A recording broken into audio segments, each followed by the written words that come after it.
ರಾಜ್ಯ ಕಾಂಗ್ರೆಸ್ನ ಅಧಿಕಾರದ ಚದುರಂಗದಾಟ ಮುಂದುವರಿದಿದೆ.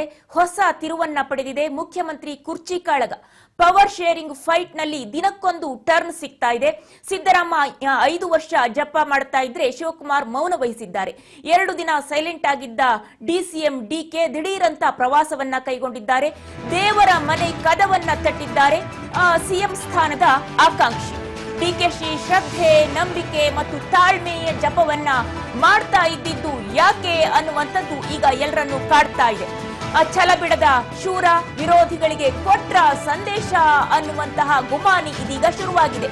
ಪವರ್ ಶೇರಿಂಗ್ ಫೈಟ್ ನಲ್ಲಿ ದಿನಕ್ಕೊಂದು ಟರ್ನ್ ಅನ್ನ ತೆಗೆದುಕೊಳ್ತಾ ಇದೆ. ಸಿದ್ದರಾಮಯ್ಯ 5 ವರ್ಷ ನಾನೇ ಸಿಎಂ ಅಂತೇಳಿ ಜಪವನ್ನ ಮಾಡ್ತಾ ಇದ್ರೆ ಡಿಸಿಎಂ ಮಹಾಮೌನಕ್ಕೆ ಶರಣಾಗಿದ್ದಾರೆ. ಹಾಗೆಯೇ ದೇವರ ಮನೆಯ ಕದವನ್ನ ತಟ್ಟಿದ್ದಾರೆ ಸಿಎಂ ಪದದ ಆಕಾಂಕ್ಷಿ.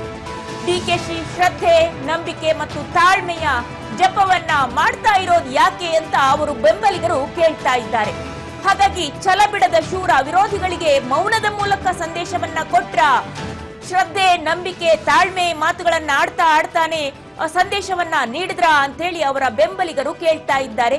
ಹೊಸ ತಿರುವನ್ನ ಪಡೆದುಕೊಳ್ತಾ ಇದೆ. ದಿನಕ್ಕೊಂದು ತಿರುವನ್ನ ಪಡೆದುಕೊಳ್ತಾ ಇದೆ ಮುಖ್ಯಮಂತ್ರಿ ಕುರ್ಚಿ ಕಾಳಗ.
ರಾಜ್ಯ ಕಾಂಗ್ರೆಸ್ನಲ್ಲಿ ಅಧಿಕಾರದ ಚದುರಂಗದಾಟ ದಿನಕ್ಕೊಂದು ತಿರುವನ್ನ ಪಡೆದುಕೊಳ್ತಾ ಇದೆ. ಇಬ್ಬರು ಮಹಾ ನಿಪುಣರಂತೆ ಆಟವನ್ನ ಅಳೆದು ತೂಗಿ ಜಾಣ್ಮೆಯ ಹೆಜ್ಜೆಯನ್ನ ಇಡ್ತಾ ಇದ್ದಾರೆ. ಪವರ್ ಶೇರಿಂಗ್ ಫೈಟ್ ನಲ್ಲಿ ದಿನಕ್ಕೊಂದು ಟರ್ನ್ ಕಾಣಿಸಿಕೊಳ್ತಾ ಇದೆ. ಅತ್ತ ಸಡನ್ ಆಗಿ ದೆಹಲಿಗೆ ತೆರಳಿದಂತಹ ಸಿದ್ದರಾಮಯ್ಯ ಮಾಧ್ಯಮದವರೊಂದಿಗೆ ಮಾತನಾಡ್ತಾ ತಾನೇ 5 ವರ್ಷ ಸಿಎಂ ಆಗಿರ್ತೇನೆ, ಯಾಕೆ ಡೌಟು ನಿಮ್ಗೆ ಅಂತ ಹೇಳಿ ಪ್ರಶ್ನೆಯನ್ನ ಮಾಡಿದ್ರು. ಜೊತೆಯಲ್ಲಿ ಸ್ಪಷ್ಟನೆಯನ್ನ ಕೂಡ ಕೊಟ್ರು. ಅಧ್ಯಕ್ಷಗಿರಿಯ ಪ್ರಶ್ನೆಯನ್ನ ಕೇಳಿದಾಗ ಡಿಕೆಶಿ ಅಧ್ಯಕ್ಷರಾಗಿದ್ದಾರಲ್ಲ, ಅವರು ಕೆಲಸವನ್ನ ಮಾಡಿದ್ದಾರೆ, ಹಾಗಾಗಿ ಅವರಿಗೂ ಸ್ಥಾನವನ್ನ ನೀಡಬೇಕಲ್ಲ ಅಂತ ಕೇಳಿದ್ರೆ ಆ ಸ್ಥಾನದಲ್ಲಿ ಯಾರೇ ಇದ್ರು ಆ ಕೆಲಸವನ್ನ ಮಾಡ್ತಾ ಇದ್ರು. ಈ ಹಿಂದೆ ದಿನೇಶ್ ಗುಂಡೂರಾವ್ ಆಗಿರಬಹುದು, ದೇಶಪಾಂಡೆ ಅವರಾಗಿರಬಹುದು, ಖಂಡ್ರೆ ಅವರಾಗಿರಬಹುದು, ಹಾಗೆ ಜಿ ಪರಮೇಶ್ವರ್ ಆಗಿರಬಹುದು, ಅವರೆಲ್ಲರೂ ಕೂಡ ಅಧ್ಯಕ್ಷರಾಗಿ ಒಳ್ಳೆಯ ಕೆಲಸವನ್ನೇ ಮಾಡಿದ್ದಾರೆ. ಆ ಸ್ಥಾನದಲ್ಲಿ ಡಿಕೆಶಿ ಅಂತಲ್ಲ, ಯಾರೇ ಇದ್ರೂ ಕೂಡ ಅದೇ ರೀತಿಯಾಗಿ ಕೆಲಸವನ್ನ ನಿರ್ವಹಿಸಬೇಕಾಗಿತ್ತು, ಅವರ ಕೆಲಸವನ್ನ ಅವರು ಮಾಡಿದ್ದಾರೆ ಅಂತ ಹೇಳಿದ್ರು. ಮತ್ತೆ 5 ವರ್ಷ ಕೂಡ ನಾನೇ ಮುಖ್ಯಮಂತ್ರಿ ಆಗಿರ್ತೇನೆ ಅಂದ್ರು. ಮತ್ತೆ ಅದಕ್ಕೂ ಮಿಗಿಲಾಗಿ 28ರ ಚುನಾವಣೆಗೂ ಕೂಡ ನನ್ನದೇ ನಾಯಕತ್ವ ಅಂತೇಳಿ ಫರ್ಮಾನನ್ನ ಹೊರಡಿಸ್ಬಿಟ್ರು.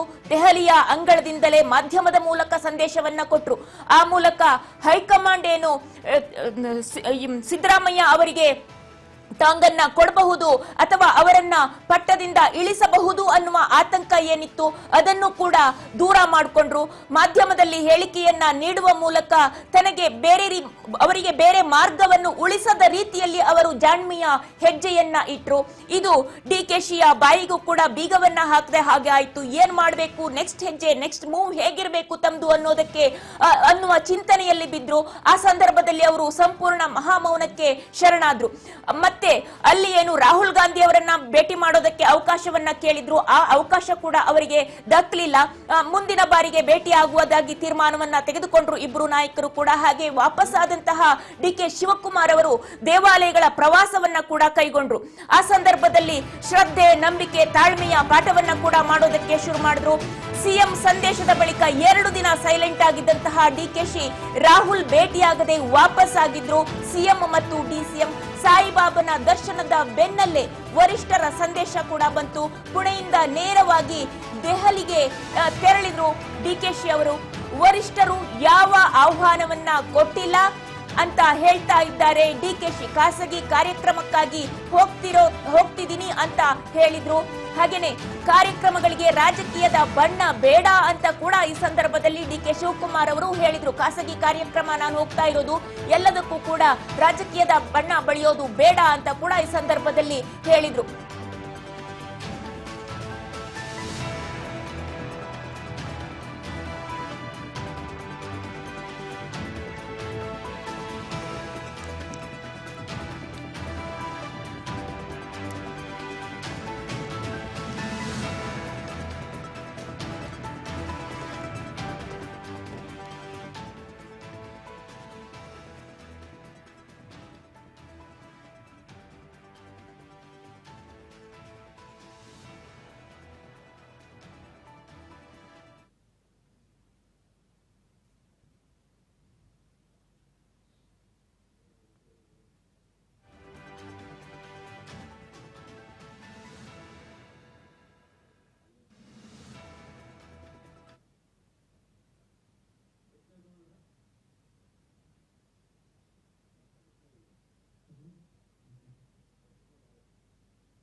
ಇನ್ನು ರಾಜಕೀಯ ಚದುರಂಗದಾಟದಲ್ಲಿ ಪಟ್ಟಕ್ಕಾಗಿ ಫೈಟ್ ಏನು ಮುಗಿತೇನೋ, ಸುರ್ಜೇವಾಲಾ ಬಂದು ಮೀಟಿಂಗ್ ಅನ್ನ ಮಾಡಿದ್ರು. ಹಾಗೆ ದೆಹಲಿಗೆ ಹೋಗಿ ಸಿಎಂ ಕೂಡ ಸ್ಟೇಟ್ಮೆಂಟ್ ಅನ್ನ ನೀಡಿದ್ರು. ಇದೆಲ್ಲ ಆದ್ಮೇಲೆ ಇನ್ನು ತಣ್ಣಗಾಯ್ತು ಅಂತ ಅಂದ್ಕೊಂಡ್ರೆ ಮತ್ತೆ ಏನು ಬೂದಿ ಮುಚ್ಚಿದ ಕೆಂಡ ಅದು ಎಂದಿದ್ರು ಕೂಡ ಹೊಗಿತಾನೆ ಇರುತ್ತೆ.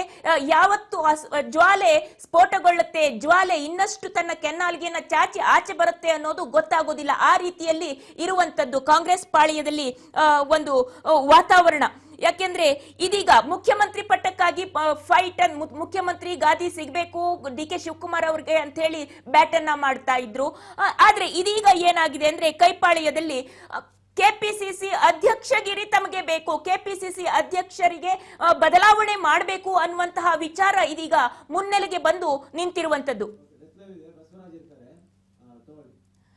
ಓಕೆ, ಇದೇ ವಿಚಾರಕ್ಕೆ ಸಂಬಂಧಪಟ್ಟಂತೆ ನಮ್ಮ ಪ್ರತಿನಿಧಿ ಬಸವರಾಜ್ ಇದೀಗ ನೇರ ಸಂಪರ್ಕದಲ್ಲಿದ್ದಾರೆ. ಹೇಳಿ ಬಸವರಾಜ್, ಕಾಂಗ್ರೆಸ್ ಪಾಳ್ಯದಲ್ಲಿ ಒಂದು ರೀತಿಯ ಬೂದಿ ಮುಚ್ಚಿದ ವಾತಾವರಣ, ಸಿಎಂ ಪಟ್ಟಕ್ಕಾಗಿ ಫೈಟ್ ಆಯ್ತು. ಇದೀಗ ಕಾಂಗ್ರೆಸ್ನ ಕೆಪಿಸಿಸಿ ಅಧ್ಯಕ್ಷಗಿರಿಗಾಗಿ ಲಾಬಿ ನಡೀತಾ ಇರುವಂತದ್ದು. ತನಗೆ ಅಂತ ಹೇಳಿ ಗುದ್ದಾಡ್ತಾ ಇದ್ದಾರೆ. ಜೊತೆಯಲ್ಲಿ ದೇವಾಲಯಗಳಿಗೆ ತೆರಳುತ್ತಾ ಇರುವಂತಹ ಡಿಕೆ ಶಿವಕುಮಾರ್ ಅವರು ಏನು ಶಾಂತಿಯ ಪಾಠವನ್ನ ಮಾಡ್ತಾ ಇದ್ದಾರೆ, ತಾಳ್ಮೆಯ ಪಾಠವನ್ನ ಮಾಡ್ತಾ ಇದ್ದಾರೆ. ಏನು ಇದರ ಗುಟ್ಟು, ಏನಿದೆ ಇನ್ಸೈಡ್ ಸ್ಟೋರೀಸ್? ಬಸವರಾಜ್. ವಿದ್ಯಾಭಟ್, ಈಗಾಗಲೇ ಕಾಂಗ್ರೆಸ್ ಸರ್ಕಾರದಲ್ಲಿ ಸಿಎಂ ಸ್ಥಾನಕ್ಕಾಗಿ ಪ್ರಬಲ ಪೈಪೋಟಿ ಕೂಡ ನಡೆದಿತ್ತು. ಅದರ ಭಾಗವಾಗಿ ಅದನ್ನ ಒಂದು ಸ್ಪಷ್ಟನೆ ಕೊಡುವಂತಹ ಪ್ರಯತ್ನ ಸಿಎಂ ಸಿದ್ದರಾಮಯ್ಯನವರು ಮಾಡಿದ್ರು. ರಾಜ್ಯದಲ್ಲೂ ಸಹಿತ ಒಂದು ಬಾರಿ 5 ವರ್ಷ ನಾನೇ ಸಿಎಂ ಆಗಿರ್ತೇನೆ ಅನ್ನುವಂತಹ ಹೇಳಿಕೆಯನ್ನ ಸಿಎಂ ಸಿದ್ದರಾಮಯ್ಯನವರು ಕೊಟ್ಟಿದ್ರು. ಅದರಂತೆ ದೆಹಲಿಯ ಮಟ್ಟದಲ್ಲಿಯೂ ಕೂಡ ಸಂದೇಶವನ್ನ ರವಾನೆ ಮಾಡುವಂತಹ ಪ್ರಯತ್ನದಲ್ಲಿ ಯಶಸ್ಸನ್ನ ಸಿದ್ದರಾಮಯ್ಯನವರು ಕಂಡಿರ್ತಕ್ಕಂಥದ್ದು. ಈಗಾಗಲೇ ಆ ಒಂದು ವಿಚಾರಕ್ಕೆ ಸಂಬಂಧಪಟ್ಟಂತೆ ಡಿಕೆ ಶಿವಕುಮಾರ್ ಅವರು ಕೂಡ ಸಿಎಂ ಸ್ಥಾನದ ಪ್ರಬಲ ಆಕಾಂಕ್ಷಿ. ಯಾವಾಗ ಸಿಎಂ ಸಿದ್ದರಾಮಯ್ಯವರು ನಾನೇ 5 ವರ್ಷ ಆಗಿರ್ತೇನೆ, ಯಾವುದೇ ರೀತಿ ಮಾತುಕತೆ ಆಗಿಲ್ಲ ಅನ್ನುವಂತಹ ಹೇಳಿಕೆಯನ್ನ ಕೊಡ್ತಾರೋ, ಆ ಹೇಳಿಕೆ ಬೆನ್ನಲ್ಲೇ ಡಿಕೆ ಶಿವಕುಮಾರ್ ಅವರು ಯಾವುದೇ ರೀತಿ ಆ ಒಂದು ಸಿಎಂ ಸ್ಥಾನದ ವಿಚಾರಕ್ಕೆ ಸಂಬಂಧಪಟ್ಟಂತೆ, ಸಿಎಂ ಸಿದ್ದರಾಮಯ್ಯವರು ಹೇಳಿರ್ತಕ್ಕಂಥ ಹೇಳಿಕೆ ವಿಚಾರಕ್ಕೆ ಸಂಬಂಧಪಟ್ಟಂತೆ ಯಾವುದೇ ರೀತಿ ಪ್ರತಿಕ್ರಿಯೆ ಕೊಡ್ಲಿಕ್ಕೆ ನಿರಾಕರಣೆ ಮಾಡ್ತಾರೆ, ಮೌನಕ್ಕೆ ಶರಣ ಆಗ್ತಾರೆ. ಯಾಕಂತಂದ್ರೆ ಡಿಕೆ ಶಿವಕುಮಾರ್ ಅವರು ಕೂಡ ಈ ಹಿಂದೆ ಒಂದು ಖಾಸಗಿ ಸುದ್ದಿ ವಾಹಿನಿಗೆ ಸಂದರ್ಶನ ಕೊಡುವಂತಹ ಸಂದರ್ಭದಲ್ಲಿ ಇದೇ ರೀತಿಯಾಗಿ ಒಂದು ಒಪ್ಪಂದ ನಡೆದಿದೆ ಅನ್ನುವಂತಹ ಮಾತನ್ನು ಕೂಡ ಹೇಳಿದ್ರು. ಹೈಕಮಾಂಡ್ ನಾಯಕರು ನನಗೆ ಮಾತು ಕೊಟ್ಟಿದ್ದಾರೆ ಅನ್ನುವಂತ ಮಾತನ್ನ ಹೇಳಿದ್ರು. ಆ ಒಂದು ಸಂದರ್ಭದಲ್ಲಿ ಈ ಒಂದು ವಿಚಾರಕ್ಕೆ ಸಂಬಂಧಪಟ್ಟಂತೆ ಸಿದ್ದರಾಮಯ್ಯನವರು ಯಾವುದೇ ರೀತಿ ಪ್ರತಿಕ್ರಿಯೆ ಕೊಟ್ಟಿರಲಿಲ್ಲ. ಆದರೆ ಅದೇ ಒಂದು ಮಾದರಿಯಲ್ಲೇ ಅದೇ ರೀತಿಯಲ್ಲೇ ಸಿದ್ದರಾಮಯ್ಯನವರು ದೆಹಲಿಯಲ್ಲಿ ಒಂದು ಖಾಸಗಿ ಸುದ್ದಿವಾಹಿನಿಗೆ ಸಂದರ್ಶನ ಕೊಡುವಂತಹ ಸಂದರ್ಭದಲ್ಲಿ ಕ್ಲಾರಿಫಿಕೇಶನ್ ಕೊಟ್ಟಿದ್ದಾರೆ. ಅಂತಹ ಯಾವುದೇ ರೀತಿ ಮಾತುಕತೆ ಆಗಿಲ್ಲ, 5 ವರ್ಷ ನಾನೇ ಸಿಎಂ ಆಗಿರ್ತೇನೆ ಅನ್ನುವಂತ ಮಾತನ್ನ ಹೇಳಿದ್ರು. ಈ ಒಂದು ಹೇಳಿಕೆ ಬೆನ್ನಲ್ಲೇ ಒಂದ್ ಕಡೆ DK ಶಿವಕುಮಾರ್ ಅವರಿಗೆ ಮತ್ತೆ ಅವರ ಆಪ್ತ ಬಣಕ್ಕೆ ನುಂಗಲಾರದ ತುತ್ತಾಗಿ ಪರಿಣಮಿಸಿರ್ತಕ್ಕಂಥದ್ದು. ಈ ಒಂದು ನಿಟ್ಟಿನಲ್ಲಿ DK ಶಿವಕುಮಾರ್ ಅವರು ನಾನು ಮಲ್ಲಿಕಾರ್ಜುನ್ ಖರ್ಗೆ ಅವರು ದೀಕ್ಷೆ ಕೊಟ್ಟಿದ್ದಾರೆ, ಅದರಂತೆ ನಾನು ನಡೀತೇನೆ, ಪಕ್ಷ ಮೊದಲು, ನಾನೀಗ KPCC ಅಧ್ಯಕ್ಷನಾಗಿ ಕಾರ್ಯನಿರ್ವಹಿಸ್ತಾ ಇದ್ದೇನೆ, ಇದ್ರ ಬಗ್ಗೆ ಯಾವುದೇ ರೀತಿ ನಾನು ಅದನ್ನ CM ಸಿದ್ದರಾಮಯ್ಯನವರು ಹೇಳಿರ್ತಕ್ಕಂಥದ್ದು ಅಲ್ಲಿಗೆ ಬಿಡ್ತೇವೆ ಅನ್ನುವಂತಹ ರೀತಿಯಲ್ಲಿ DK ಶಿವಕುಮಾರ್ ಅವರ ಹೇಳಿಕೆ ಆಗಿತ್ತು. ಅದಾದ ಬಳಿಕ DK ಶಿವಕುಮಾರ್ ಅವರು ಮೌನಕ್ಕೆ ಶರಣಾಗಿ ದೇವರ ದರ್ಶನದ ಮೊರೆಯನ್ನು ಕೂಡ ಹೋಗಿರ್ತಕ್ಕಂಥದ್ದು. ಏನು ಮಹಾರಾಷ್ಟ್ರದ ಸಾಯಿಬಾಬಾನ ದರ್ಶನವನ್ನ ಪಡೆದುಕೊಂಡು ಅದಾದ ಬಳಿಕ ಒಂದು ಮಾರ್ಮಿಕವಾಗಿರ್ತಕ್ಕಂಥ ಒಂದು ಟ್ವೀಟ್ ಅನ್ನು ಕೂಡ ಮಾಡ್ತಾರೆ. ಇಲ್ಲಿ ಪ್ರಯತ್ನ ಫಲ ಕೊಡದೇ ಇರಬಹುದು, ಆದರೆ ಪ್ರಾರ್ಥನೆ ಫಲ ಕೊಡುತ್ತೆ ಅನ್ನುವಂತಹ ಒಂದು ಟ್ವೀಟ್ ಅನ್ನ ಮಾಡ್ತಾರೆ. ಆ ಟ್ವೀಟ್ ಮುಖಾಂತರ ಪಕ್ಷದ ವಲಯದಲ್ಲೇ ಇರ್ತಕ್ಕಂಥ ಒಂದು ಬಣಕ್ಕೆ ಒಂದು ತಿರುಗೇಟು ಕೊಡುವಂತಹ ಪ್ರಯತ್ನ, CM ಸಿದ್ದರಾಮಯ್ಯನವರು ಹೇಳಿರ್ತಕ್ಕಂಥ ಆ ಒಂದು ಹೇಳಿಕೆಗೆ ಮೌನ ವಹಿಸಿರ್ತಕ್ಕಂಥದ್ದಕ್ಕೆ ತಕ್ಕ ಉತ್ತರವನ್ನು ಕೊಡುವಂತಹ ಪ್ರಯತ್ನವನ್ನ DK ಶಿವಕುಮಾರ್ ಮಾಡಿದಂತೆ ಕಾಣ್ತಾ ಇತ್ತು. ಯಾಕಂತಂದ್ರೆ ಹಲವಾರು ಬಾರಿ ಈ ರೀತಿಯಾಗಿರ್ತಕ್ಕಂಥ ಟ್ವೀಟ್ ಮಾಡುವ ಮುಖಾಂತರ ಪಕ್ಷದಲ್ಲೇ ಒಂದು ಅವರಿಗೆ ತಿರುಗೇಟು ಕೊಡುವಂತಹ ಬಣಕ್ಕೆ ಟಾಂಗ್ ಅನ್ನ ಕೊಡುವಂತಹ ರೀತಿಯಲ್ಲಿ DK ಶಿವಕುಮಾರ್ ಅವರು ಈ ಹಿಂದೆನೂ ಕೂಡ ಮಾಡ್ತಾನೆ ಬಂದಿದ್ದಾರೆ.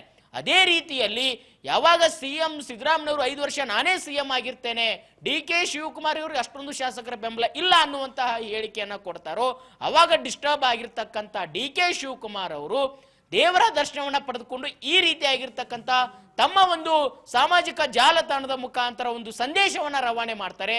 ಒಂದು ರಾಜ್ಯದಲ್ಲೇ ಇರ್ತಕ್ಕಂಥ ಪಕ್ಷದಲ್ಲೇ ಇರ್ತಕ್ಕಂಥ ಒಂದು ಬಣಕ್ಕೆ ಮತ್ತೊಂದು ಹೈಕಮಾಂಡ್ ನಾಯಕರಿಗೆ ಕೂಡ ಕೊಟ್ಟಿರ್ತಕ್ಕಂಥ ಸಂದೇಶ ಅಂತಕ್ಕಂಥದ್ದು ಕೂಡ ಸಾಕಷ್ಟು ರಾಜ್ಯ ರಾಜಕೀಯದಲ್ಲಿ ರಾಷ್ಟ್ರ ಮಟ್ಟದಲ್ಲಿ ಕೂಡ ಚರ್ಚೆ ಆಗ್ತಾ ಇದೆ. ಯಾಕಂತಂದ್ರೆ DK ಶಿವಕುಮಾರ್ ಅವರು KPCC ಒಂದು ಅಧ್ಯಕ್ಷರಾಗಿ ಸಾಕಷ್ಟು ಸಂಘಟನೆ ಮಾಡುವಲ್ಲಿ ಯಶಸ್ಸು ಕಂಡಿರ್ತಕ್ಕಂಥದ್ದು, ಹಲವಾರು ರಾಜ್ಯದ ಚುನಾವಣೆಯಲ್ಲಿ AICC ನಾಯಕರು ಕೊಟ್ಟಂತ ಜವಾಬ್ದಾರಿ ನಿಭಾಯಿಸಿರ್ತಕ್ಕಂಥವ್ರು. ಹಾಗಾಗಿ ನನಗೂ ಕೂಡ ಪಕ್ಷ ಒಂದು ಸ್ಥಾನಮಾನ ಕೊಟ್ಟೇ ಕೊಡುತ್ತೆ, ನನ್ನ ಗುರಿಯನ್ನ ತಲುಪೇನೆ ಅನ್ನುವಂತಹ ಲೆಕ್ಕಾಚಾರದಲ್ಲಿ DK ಶಿವಕುಮಾರ್ ಅವರು ಇರುವಂತದ್ದು. ಆದ್ರೆ ಹೈಕಮಾಂಡ್ ನಾಯಕರು ಸಹಿತ CM ಸಿದ್ದರಾಮಯ್ಯ ಇರತಕ್ಕಂತ ಹೇಳಿಕೆಗೆ ಅಥವಾ ನಾಯಕತ್ವ ಬದಲಾವಣೆ ವಿಚಾರಕ್ಕೆ ಸಂಬಂಧಪಟ್ಟಂತೆ ಚರ್ಚೆ ಮಾಡಲಿಕ್ಕೆ ಒಂದ್ ಕಡೆ ಉತ್ಸಾಹ ಇಲ್ಲ ಅನ್ನುವಂತಹ ರೀತಿಯಲ್ಲಿ ಹೈಕಮಾಂಡ್ ನ ಒಂದು ಪ್ರತಿಕ್ರಿಯೆ ಕೂಡ ಆಗಿರ್ತಕ್ಕಂಥದ್ದು. ಹಾಗಾಗಿ ಸಹಜವಾಗಿ DK ಶಿವಕುಮಾರ್ ಅವರಿಗೆ ಒಂದಿಷ್ಟು ಅಸಮಾಧಾನ ಕೂಡ ಉಂಟಾಗಿದೆ ಅನ್ನುವಂಥದ್ದು ಕೂಡ ಅವರ ಪಕ್ಷದ ವಲಯದಲ್ಲಿ, ಅವರ ಆಪ್ತರ ವಲಯದಲ್ಲಿ ಕೂಡ ಕೇಳಿ ಬರ್ತಕ್ಕಂಥ ಮಾತು. ಅದೇ ರೀತಿಯಾಗಿ ಮಾಧ್ಯಮಗಳಿಗೂ ಕೂಡ ಹೇಳಿಕೆ ಕೊಡುವಂತ ರೀತಿಯಲ್ಲಿ ಕೂಡ ಅದೇ ರೀತಿಯಾಗಿತ್ತು. ಹಾಗಾಗಿ DK ಶಿವಕುಮಾರ್ ಅವರು ಶಿರ್ಡಿ ಸಾಯಿಬಾಬಾನ ದರ್ಶನ ಪಡೆದುಕೊಂಡು ಅದರಿಂದ ನೇರವಾಗಿ ಪುಣೆಯಿಂದ ಒಂದ್ ಕಡೆ ದೆಹಲಿಗೂ ಕೂಡ ತೆರಳಿರ್ತಕ್ಕಂಥದ್ದು. ಅಲ್ಲಿ ಕೂಡ ಸಾಕಷ್ಟು ಕುತೂಹಲಕ್ಕೆ ಎಡೆ ಮಾಡಿಕೊಡ್ತಾ ಇದೆ.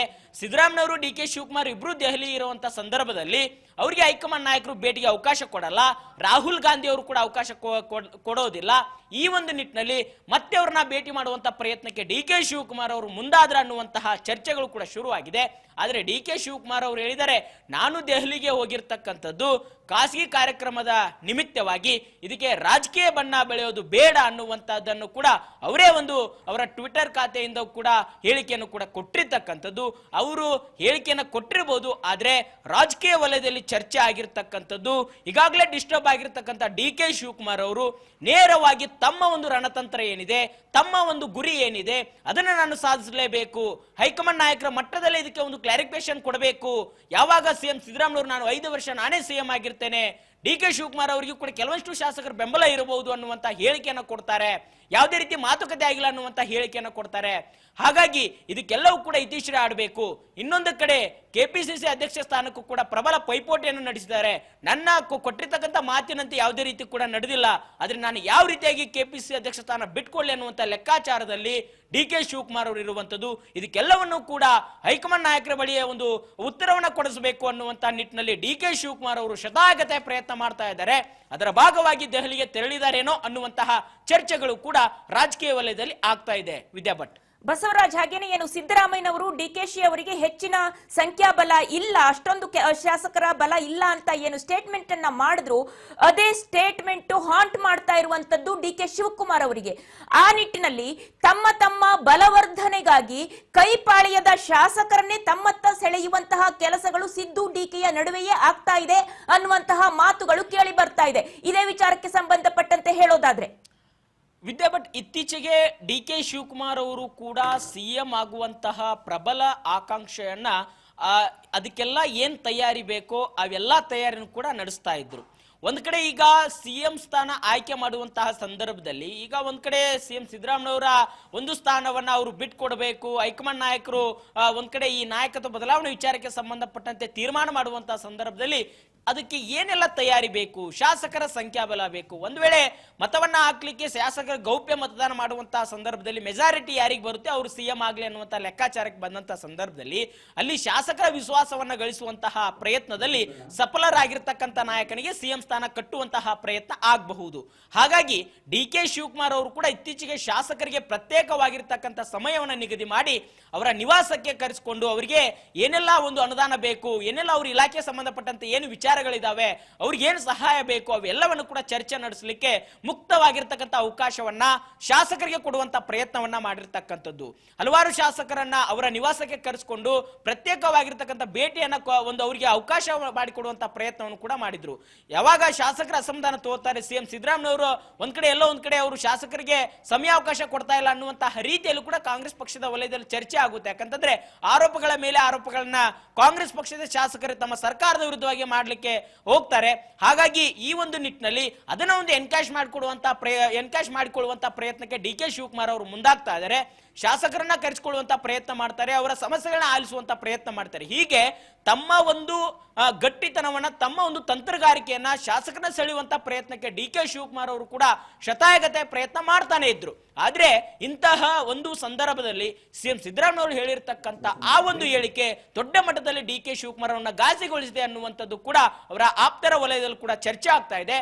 ಹಾಗಾಗಿ ಡಿ ಕೆ ಶಿವಕುಮಾರ್ ಅವರ ಮುಂದಿನ ಟಾರ್ಗೆಟ್ ಶಾಸಕರ ವಿಶ್ವಾಸವನ್ನ ಗಳಿಸುವಂತಹ ಪ್ರಯತ್ನ, ಇನ್ನೊಂದು ಕಡೆ ಹೈಕಮಾಂಡ್ ನಾಯಕರನ್ನು ಕೂಡ ಗಟ್ಟಿತನದಿಂದ ತಮ್ಮ ಒಂದು ಪಕ್ಷದಲ್ಲಿ ಮಾಡಿರ್ತಕ್ಕಂಥ ಆ ಒಂದು ಪಕ್ಷ ಸಂಘಟನೆ ಆಗಿರಬಹುದು, ಪಕ್ಷಕ್ಕಾಗಿ ದುಡಿದಿರ್ತಕ್ಕಂಥದ್ದಾಗಿರ್ಬೋದು, ಪಕ್ಷಕ್ಕಾಗಿ ಜೈಲಿಗೆ ಹೋಗಿರ್ತಕ್ಕಂಥ ಸಂದರ್ಭ ಆಗಿರಬಹುದು, ಇವೆಲ್ಲವನ್ನು ಕೂಡ ಅವರಿಗೆ ಮತ್ತೊಮ್ಮೆ ಮನದಟ್ಟು ಮಾಡಿಕೊಡಬೇಕು ಅನ್ನುವಂತಹ ಪ್ರಯತ್ನದಲ್ಲಿ ಡಿ ಕೆ ಶಿವಕುಮಾರ್ ಇರುವಂತೆ ಕಾಣ್ತಾ ಇದೆ. ವಿದ್ಯಾ ಭಟ್, ಧನ್ಯವಾದಗಳು ಬಸವರಾಜ್ ತಮ್ಮೆಲ್ಲ ಮಾಹಿತಿಗಾಗಿ. ಸುದ್ದಿ